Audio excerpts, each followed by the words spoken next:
Hi hello नमस्कार मैत्रिणींनो. तर माझं घर माझी शेती या युट्यूब चॅनलवर तुमचं सगळ्यांचं स्वागत.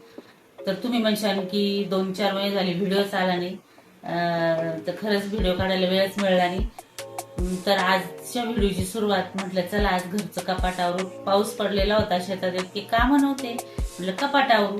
तर तुम्हाला आज साड्यांचा व्हिडिओ, माझ्या ज्या साड्या आहेत त्यांचा व्हिडिओ मी दाखवते.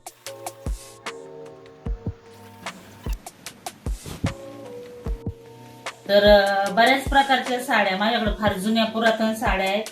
तर त्यातल्या तुम्हाला मी आता साड्या काही शेअर करते. बघू शकता ही साडी. तर ह्या साडीचा जवळजवळ 5 ते 7 वर्षापूर्वी खूपच हे होतं, काठापदराची साड्यांचं. हे बघू शकता. तर जवळपास 800 रुपयाला मी ही साडी घेतली काठापदराच्या. तर बघू शकता ही पण काठापदराची जड साडी आहे ना. आता त्या घालायच्या सुद्धा खरंच खूप कंटाळा येतो. ही दुसरी माझी साडी. तर ह्या साड्या घ्यायला पहिले खूप छान वाटायचं, लग्नात वगैरे घालायला छान वाटायचं. तर ही मी जवळजवळ 3,500 रुपयाला घेतलेली साडी. त्याच्यानंतर ही एक साडी आहे, आणि ही साडी खरंच माझी खूप आवडीची, कारण की ती हलकी आणि पटकन कुठं जायचं असलं गावात वगैरे तर फटाफट घालता येणारी अशी खूप सुंदर साडी आहे. ती पण मी जवळपास 800 रुपयाला घेतली होती. बघू शकता मस्त अशी साडी आहे.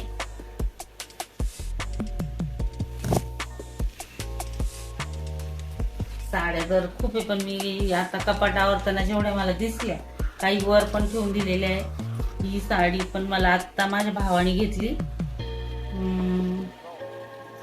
धोंड्याच्या महिन्यामध्ये. मी अजून तिचा पिको फॉल सुद्धा केलेला आहे, बघू शकता.